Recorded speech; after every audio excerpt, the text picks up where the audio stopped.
పుట్టింటికి వెళ్ళిన భార్య భర్తకు పెట్టిన వాట్సాప్ మెసేజ్. నేను ఊరు నుండి వచ్చిందాకా పని మనిషి రాదు. వాళ్ళ అమ్మ పనిలోకి వస్తుంది.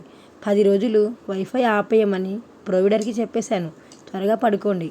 మీ ఎక్స్టర్నల్ హెచ్డిడి కేబుల్ కోసం వెతక్కండి. అది నాతో పాటు హ్యాండ్ బ్యాగ్లో ఉంది.